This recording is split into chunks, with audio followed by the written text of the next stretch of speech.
Sem dúvida, a Apple é a empresa americana de maior sucesso.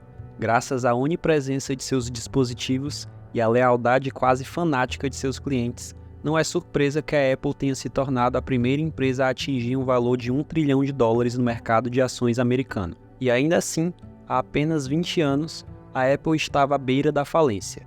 E não foi Steve Jobs quem a salvou, mas sim seu maior rival na época, a Microsoft. Em 1997, a Apple era uma empresa muito diferente. Ainda não vendia smartphones, pois eles nem existiam. O que vendiam eram computadores. Naquela época, a Apple era uma empresa de computadores, o que estava até refletido em seu nome. No entanto, era uma empresa em declínio. Os computadores da Apple eram simplesmente caros demais para serem populares em massa. Eles tinham boas margens, mas sua participação no mercado era abismal. A Apple recusava-se a licenciar seu sistema operacional para outras empresas, que não tinham escolha a não ser se voltar para o único outro jogador na cidade, a Microsoft. Na década de 90, a maioria dos computadores era usada para fins comerciais. O valor principal residia no software que possuíam.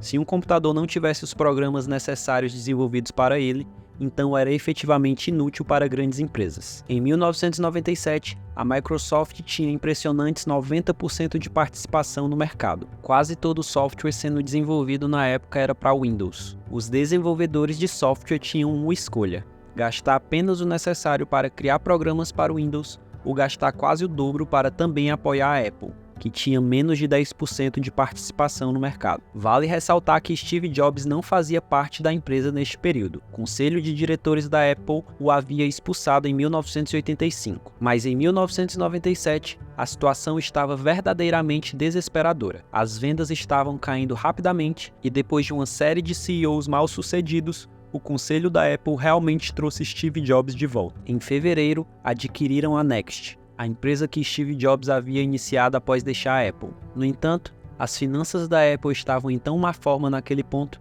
que Steve Jobs não recebeu dinheiro por essa compra. Em vez disso, ele recebeu ações da Apple, especificamente 1,5 milhão delas. Mas isso não foi suficiente. No final de julho, a Apple tinha menos de 90 dias de caixa no banco. A Apple valia menos de $3 bilhões e havia perdido mais de $1 bilhão em um único ano. Então, em 6 de agosto de 1997, Steve Jobs fez um anúncio que chocou o mundo. Quero anunciar uma de nossas primeiras parcerias hoje, uma muito significativa, e essa é com a Microsoft. A resposta hesitante do público foi notável. Eles simplesmente não conseguiam entender como a Apple poderia se associar ao seu maior concorrente, que estava tirando-os do mercado. À medida que o anúncio progredia, a situação parecia piorar. Em seguida, avaliamos os navegadores disponíveis e a Apple decidiu fazer do Internet Explorer seu navegador padrão no Macintosh, já que acreditamos na escolha, dizia o discurso, soando como um comunicado de rendição.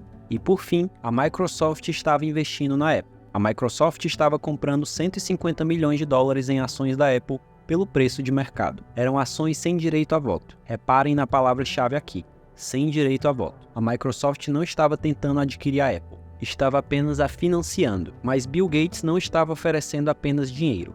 A segunda parte disso é que a Microsoft se comprometeu a lançar o Microsoft Office no Macintosh pelos próximos 5 anos. O problema com o software que mencionei anteriormente, que estava basicamente derrubando a Apple, estava sendo resolvido por Bill Gates sozinho. Ninguém compraria um computador da Apple sem o Microsoft Office. E aqui estava Bill Gates dando isso em troca de ações pelo preço de mercado, as quais ele poderia simplesmente ter comprado no mercado. Então, por que Bill Gates fez isso? Por que salvar a Apple na véspera do que teria sido sua morte pelas mãos da Microsoft? Bem, como você provavelmente adivinhou, Bill Gates não estava fazendo isso pela bondade de seu coração. Na verdade, naquela época, Bill Gates tinha uma reputação bastante negativa. Ele ainda não estava envolvido com filantropia. Era visto como um empresário impiedoso disposto a fazer qualquer coisa para ter sucesso em sua indústria. E pelo que tudo indica, a Microsoft estava tendo sucesso. Tão sucesso, na verdade, que estava atraindo a atenção dos reguladores antitruste. O Departamento de Justiça dos Estados Unidos estava preparando seu caso contra a Microsoft desde 93, e obviamente, Bill não queria que sua empresa fosse desmembrada. Então, que melhor maneira de mostrar que a Microsoft não era um monopólio do que literalmente sustentar sua concorrência? Menos de um ano após a parceria com a Apple, o Departamento de Justiça convocou Bill Gates para um extenso depoimento de 3 dias. Aliás, você pode dizer muito sobre alguém com base em como eles agem durante essas coisas. Durante o depoimento, ele atacou definições e permaneceu o mais vago possível, porque sabia que, ao salvar a Apple um ano antes, ele realmente havia salvado a Microsoft. O Departamento de Justiça, claro, eventualmente desistiu e, em 2001, absolveu a Microsoft com punições mínimas. E quanto às ações da Apple que a Microsoft possuía, bem, Bill Gates se livrou delas assim que cumpriram seu propósito. Assim que o Departamento de Justiça chegou a um acordo com a Microsoft, Bill Gates converteu suas ações preferenciais e sem direito a voto da Apple em ações comuns.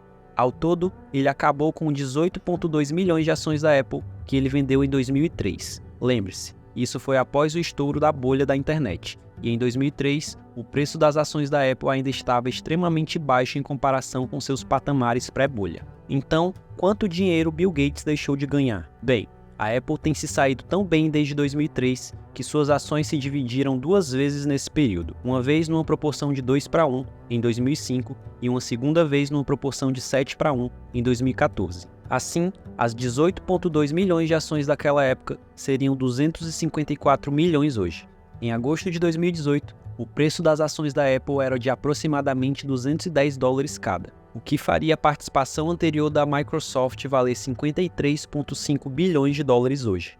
Então, sim, Bill Gates pode ter deixado de ganhar alguns bilhões de dólares. No fundo, Apple e Microsoft acabaram ganhando com esse acordo. E por falar em Microsoft, clique no vídeo que está passando agora na sua tela para saber sobre a história de Bill Gates. E para ficar por dentro de mais histórias sobre as grandes marcas e empresas que movem o mundo, não deixe de se inscrever no Clube dos Negócios. Até o próximo vídeo.